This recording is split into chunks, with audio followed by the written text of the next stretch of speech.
یہ کالے رنگ کے ریشم اور سونے سے تیار کیا جاتا ہے۔ غلاف ہر سال حج کے موقع پر تبدیل کیا جاتا ہے۔ پرانے غلاف کے ٹکڑے آج کل پوری دنیا میں تحفے کے طور پر بھیج دیے جاتے ہیں۔ آج کا عنوان ہے سارے صنم مسمار کر۔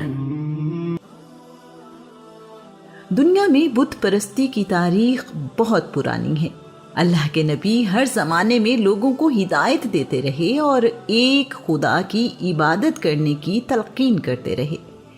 وقت گزرنے کے ساتھ ساتھ لوگ سیدھا راستہ چھوڑ کر شرک اور بت پرستی اپناتے رہے۔ اللہ کے نبی آدم علیہ السلام کی وفات پر شیس اور ان کی اولاد نے انہیں ایک غار میں دفن کر دیا۔ اللہ کے نبی شیس کی اولاد اپنے دادا کی قبر پر جا کر انہیں یاد کرتی تھی۔ قابیل کے بیٹے ہنوک بن قابیل نے اپنے بھائیوں سے کہا، شیس کی اولاد کے پاس آدم کی قبر ہے جہاں وہ اپنے دادا کی یاد میں جاتے ہیں، جبکہ ہمارے پاس ایسا کچھ نہیں ہے۔ ہنوک نے اپنے خاندان کے لیے لکڑی سے ایک بت تراشا تاکہ وہ آدم کی یاد میں اس بت کے پاس جا سکے۔ اس طرح ہنوک بن قابیل نے پہلا بت تراشا۔ صدیاں گزرنے کے بعد انسانی آبادی اور نسل بڑھتی گئی۔ اس زمانے میں انسانی عمر بھی سینکڑوں سال ہوا کرتی تھی۔ ود، سوا، یغوس، یعوق اور نصر بڑے نیک لوگ تھے جو باری باری 1 مہینے کے اندر وفات پا گئے۔ ان نیک لوگوں کی وفات سے ان کی قوم بہت غمگین تھی۔ قابیل کے ایک بیٹے نے ان لوگوں سے کہا، تم لوگ اپنے پیاروں کے چلے جانے سے بہت غمزدہ ہو، کیوں نہ میں تمہیں ان کی تصویریں بنا دوں جنہیں دیکھ کر تم خوش ہو جاؤ۔ اس نے ان 5 لوگوں کی تصویریں بنا دیں اور انہیں جگہ جگہ رکھ دیا۔ لوگ ان لکڑی پر بنی ہوئی تصویروں کے پاس جاتے اور اپنے رشتہ داروں کو یاد کرتے تھے۔ ایسا کئی نسلوں تک ہوتا رہا۔ لوگ اپنے بزرگوں اور رشتہ داروں کو عزت اور محبت سے یاد کرتے رہے۔ آہستہ آہستہ لوگوں نے ان کی عبادت کرنا شروع کر دی۔ یہ قوم قابیل کی اولاد تھی۔ اللہ کریم نے اپنے نبی ادریس کو اس قوم کی طرف بھیجا۔ ادریس نے ان لوگوں کو سمجھایا، تم ان تصویروں یعنی بتوں کی عبادت نہ کرو، ایسا کرنا شرک ہے۔ اس قوم نے ادریس کی بات نہ مانی۔ اللہ کے نبی نوح کے آنے تک لوگ بتوں کی عبادت میں بہت سخت ہو چکے تھے۔ نوح نے اللہ کا حکم ماننے والوں کو اپنی کشتی میں سوار کیا۔ اس وقت نوح کی عمر 600 سال تھی۔ جب اللہ کا دین ماننے والے کشتی میں سوار ہو گئے تو پانی کے سیلاب اور بارش کے عذاب نے ان کی قوم کو آ لیا۔ اس پانی نے ساری زمین کو اپنی لپیٹ میں لے لیا۔ سیلاب نوح میں پہاڑوں پر رکھے ہوئے لکڑی کے تختے جن پر تصویریں بنی ہوئی تھیں اور لوگوں نے ان کی عبادات شروع کر دی تھیں، پانی میں بہہ گئے۔ پانی کی لہریں انہیں ادھر ادھر لے جاتی رہیں۔ جب پانی اترا تو یہ تختے جدہ کے قریب ساحل پر رک گئے اور صدیوں وہیں پڑے رہے۔ زمانے کی تبدیلیوں اور طوفان میں یہ تصویروں والے لکڑی کے تختے ریت اور مٹی کے اندر دب گئے۔ اللہ کے نبی ابراہیم نے بھی لوگوں کو ہدایت کی راہ دکھانے کا کام بہترین صورت میں انجام دیا۔ ایک ایسی جگہ اپنی اولاد کو بسایا جہاں کوئی کھیتی باڑی نہیں تھی۔ ابراہیم نے اسماعیل کے ساتھ مل کر اللہ کریم کی عبادت کے لیے ایک گھر بنایا جسے ہم بیت اللہ یا کعبہ کہتے ہیں۔ وقت گزرنے کے ساتھ ساتھ ان کی قوم پھیلتی گئی اور مکہ سے دور علاقوں میں بھی جا بسی۔ وہ لوگ جاتے ہوئے کعبہ سے محبت کے اظہار میں کعبہ کے پتھر برکت کے لیے اپنے ساتھ لے گئے۔ اپنے شہروں اور گھروں میں رکھ کر ان پتھروں کا طواف کرنے لگے جیسے وہ بیت اللہ کا طواف کرتے تھے۔ اسی نے وقت کے ساتھ ساتھ بت پرستی کی شکل اختیار کر لی۔ انہوں نے پتھروں، بتوں اور تصویروں کی عبادت شروع کر دی۔ اللہ کے نبی ابراہیم کا دین بھول گئے، توحید کے ماننے والے مشرک بن گئے۔ بنی اسماعیل میں سب سے پہلے بت پرستی کرنے والے کا نام حزیل بن مدرکہ تھا۔ مکہ میں بنی جرہم قبیلے کی حکومت تھی۔ بنی خزاعہ کے عامر بن لوہی نے بنی اسماعیل کے ساتھ مل کر بنی جرہم کو شکست دی اور انہیں مکہ سے نکال دیا۔ اس طرح عامر بن لوہی کعبہ کا متولی بن گیا۔ کچھ عرصہ گزرنے کے بعد عامر کو ایک بیماری نے آ لیا۔ اسے مشورہ دیا گیا کہ ملک شام میں بلقا کے مقام پر ایک گرم چشمہ ہے، اگر تم وہاں جا کر غسل کرو تو تمہیں اس بیماری سے نجات مل سکتی ہے۔ عامر ملک شام گیا اور اس چشمے سے غسل کے بعد وہ واقعی تندرست ہو گیا۔ اس نے دیکھا کہ بلقا یعنی ملک شام کے لوگ بتوں کی عبادت کر رہے ہیں۔ یہ سب عامر کے لیے نیا تھا۔ وہ بتوں کو اور لوگوں کو ان کی عبادت کرتے ہوئے غور سے دیکھتا رہا۔ عامر نے ان سے کہا، تم لوگ کیا کر رہے ہو؟ یہ بت کیا ہیں؟ اسے بتایا گیا، یہ ہمارے خدا ہیں اور ہم ان کی عبادت کرتے ہیں۔ ہم ان کے ذریعے بارش مانگتے ہیں اور دشمنوں پر فتح حاصل کرتے ہیں۔ عامر بن لوہی کو یہ سب بہت اچھا اور آسان لگا۔ اس نے وہاں رہنے والے لوگوں سے کہا، کیا مجھے بھی کچھ بت مل سکتے ہیں؟ جواب میں اسے کچھ بت دے دیے گئے۔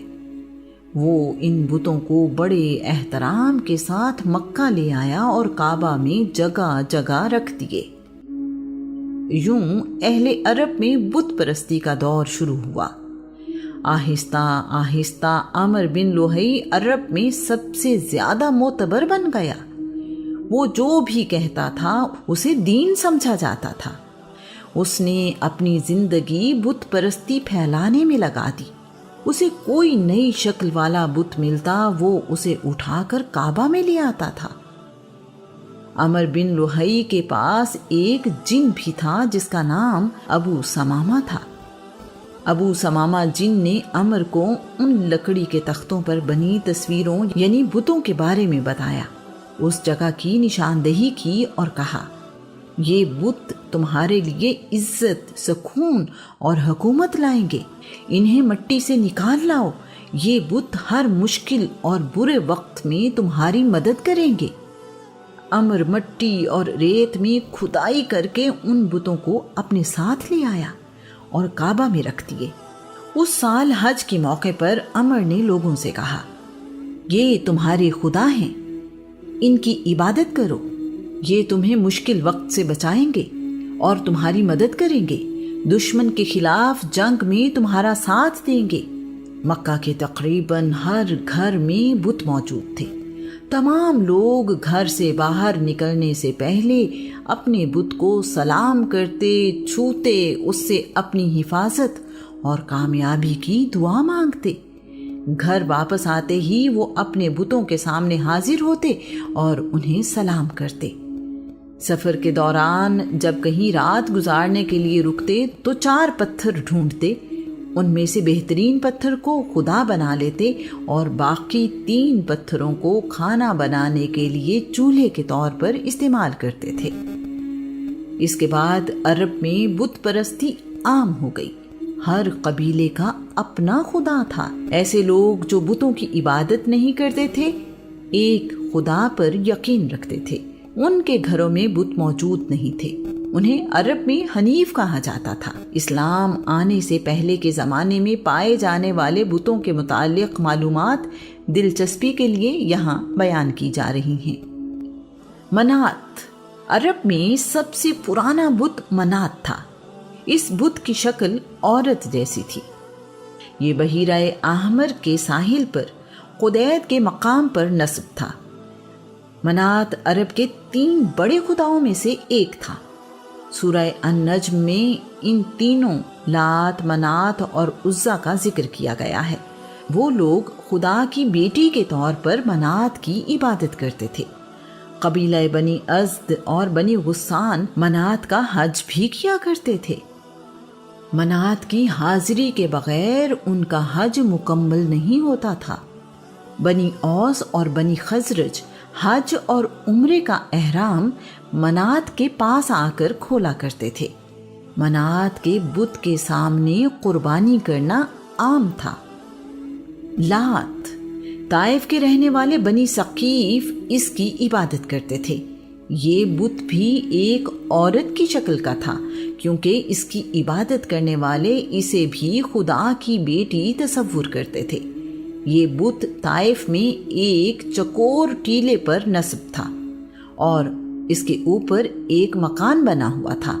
طائف کے لوگ لات کے ٹیلے کا طواف بھی کرتے تھے۔ اس ٹیلے کے قریب ایک شخص ستو کا مشروب بنا کر پلایا کرتا تھا۔ اس شخص کے مرنے کے بعد اس کا بت بنا کر اس کی عبادت بھی شروع کر دی گئی۔ اس کا نام الات رکھا گیا۔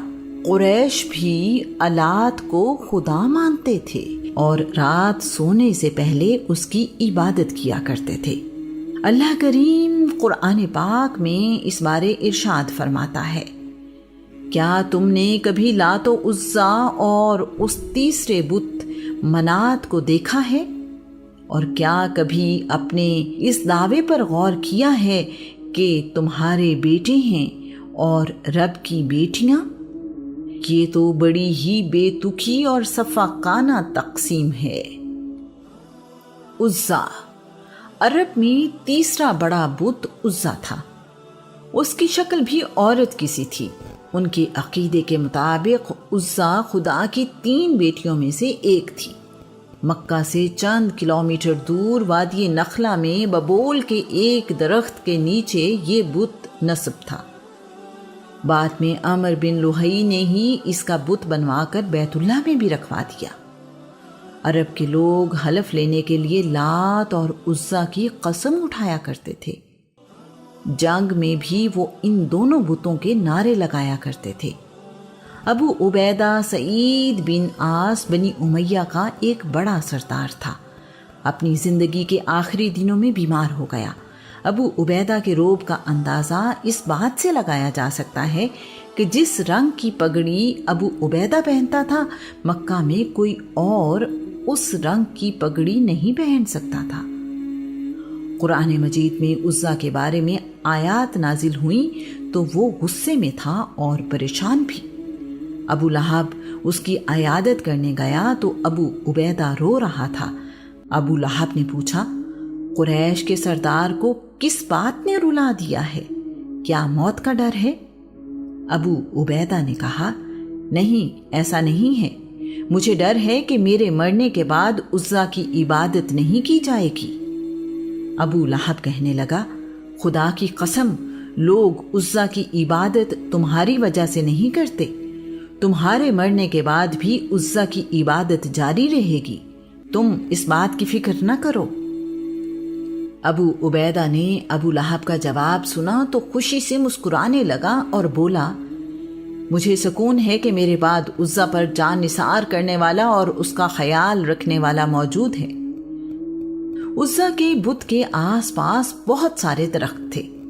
رسول اللہ نے فتح مکہ کے بعد خالد بن ولید کو ان درختوں کو کاٹنے کا حکم دیا۔ 3 درخت کاٹنے کے بعد ایک بد شکل عورت نظر آئی جو اپنے خدا ہونے کا دعویٰ کر رہی تھی۔ خالد نے اسے توبہ کرنے کے لیے کہا، لیکن وہ اپنے دعوے پر قائم رہی۔ خالد نے رسول اللہ کی ہدایت پر اس عورت کو قتل کر دیا۔ ہبل، قریش کے سب سے بڑے دیوتا کا نام ہبل تھا۔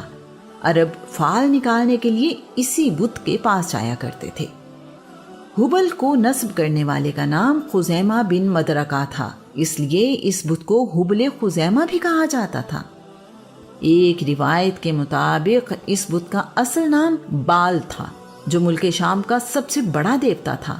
بعد میں بال بگڑ کر ہبل بن گیا۔ یہ سرخ پتھر یعنی عقیق سے تراشا گیا انسانی شکل و صورت کا بت تھا۔ اس بت کا دایاں بازو ٹوٹا ہوا تھا، جسے قریش نے سونے سے بنوا کر لگا دیا۔ عرب کوئی بھی اہم کام کرنے سے پہلے ہبل کے سامنے فال نکالا کرتے تھے۔ اس بت کے پاس 7 تیر موجود تھے۔ اگر فعل میں وہ تیر نکلتا جس پر نعم یعنی ہاں لکھا ہوتا تو عرب وہ کام کرتے تھے، اگر وہ تیر نکلتا جس پر لا یعنی نہیں لکھا ہوتا تو اس کام سے رک جاتے تھے۔ ایک تیر پر صریح لکھا ہوا تھا اور دوسرے پر متسق۔ اگر کسی بچے کے باپ کے بارے میں شک ہوتا تو ان دو تیروں سے فعل نکالی جاتی تھی۔ اگر صریح لکھا ہوا تیر فعل میں نکل آتا تو اس کے باپ کی نسبت سے تمام شک دور ہو جاتے۔ متسق لکھے ہوئے تیر کی صورت میں اس کا نسب حرام سمجھا جاتا تھا۔ باقی 3 تیروں کے بارے میں تاریخ خاموش ہے۔ عرب جنگ میں ہبل کی جے کا نعرہ لگایا کرتے تھے کیونکہ یہ ان کے عقیدے کے مطابق قوت اور طاقت کا خدا تھا۔ ود یہ قبیلہ بنی کلب کا بت تھا جو دومت الجندل میں نسب تھا۔ ود اور ود ایک ہی بت کے نام ہیں۔ غزوہ خندق میں مارے جانے والے عمر بن عبد ود کا نام اسی بت کے نام پر رکھا گیا تھا۔ اس بت کے ماننے والے کہتے تھے کہ ہم عورتوں کے محتاج نہیں ہیں کیونکہ ہمارے پاس ود جیسا عظیم خدا ہے۔ خالد بن ولید ود کا بت گرانے گئے تو دیکھا کہ یہ ایک انسان کی شکل کا بت تھا جس کا قد و قامت انسانوں سے بڑا تھا۔ اس نے عرب کے انداز کا لباس پہنا ہوا تھا۔ اس کی کمر کے ساتھ ایک تلوار لٹک رہی تھی اور کندھے پر کمان تھی۔ ایک ہاتھ میں تیر تھا جبکہ دوسرے ہاتھ میں تیر رکھنے والا ترکش جس میں بہت سارے تیر تھے۔ اللہ کریم قرآن پاک میں ارشاد فرماتا ہے، بت پرستوں نے کہا ہے اپنے خداؤں کو نہ چھوڑو اور خاص طور پر ود، سوا، یغوث، یعوق اور نصر کو تو بالکل نہ چھوڑو۔ اصاف اور نائلہ۔ اصاف بت کی شکل ایک انسان جیسی تھی۔ لوگ اس بت کا طواف کرتے تھے۔ اس بت کے سامنے قربانی بھی کی جاتی تھی۔ روایت کے مطابق اصاف ایک انسان تھا اور اس کا تعلق بنی جرہم سے تھا۔ اس کا پورا نام اصاف بن یعلا تھا۔ نائلہ ایک عورت تھی اور اس کا پورا نام نائلہ بنت زید تھا۔ نائلہ کا تعلق بھی قبیلہ بنی جرہم سے تھا۔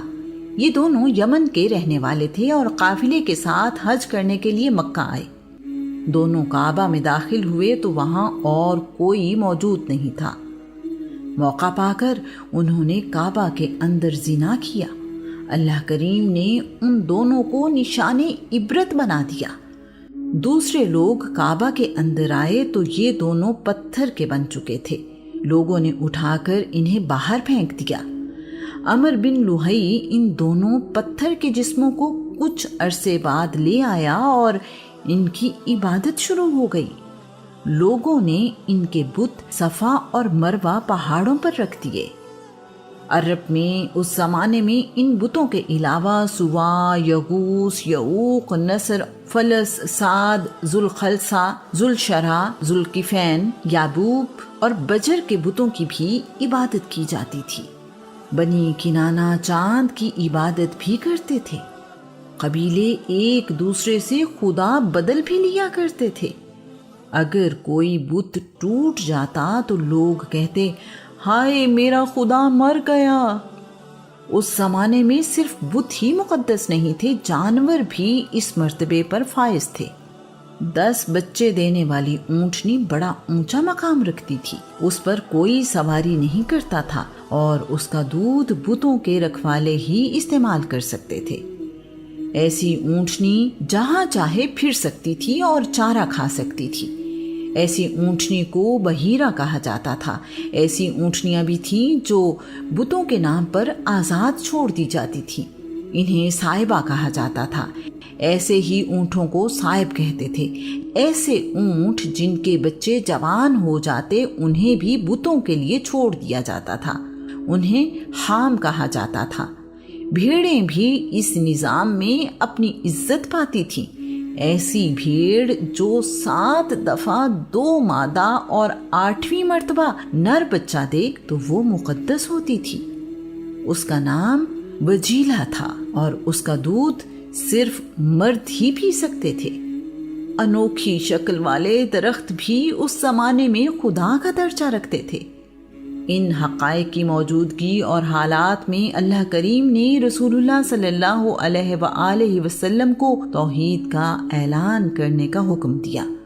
سینکڑوں خداؤں کی عبادت کرنے والوں کو ایک خدا پر یقین کیسے آتا؟ ان کے لیے بتوں کے علاوہ خدا کی کوئی اور صورت ممکن ہی نہیں تھی۔ انہیں یہ بھی سمجھ نہیں آتی تھی کہ ہر معاملے میں ایک ہی خدا کیسے کام آ سکتا ہے۔ زندگی بھی اسی سے، موت بھی اسی سے، اولاد بھی اسی خدا سے، اور رزق بھی، بارش کے لیے بھی وہی خدا، اور دشمن سے فتح کے لیے بھی اسی خدا سے مدد مانگیں۔ یہ کیسے ممکن ہے؟ ایک خدا اتنے سارے کام اکیلا کیسے کر سکتا ہے؟ یہ انہیں سمجھ نہیں آتی تھی۔ سارے صنم مسمار کر، بس ایک خدا سے پیار کر، رکھ کر نبی کو سامنے آرائش کردار کر۔ مکہ کے رہنے والے تمام لوگ اپنے اس بیٹے پر فخر کرتے ہیں۔ لوگ اس کے چہرے کا واسطہ دے کر بارش کی دعائیں مانگتے ہیں۔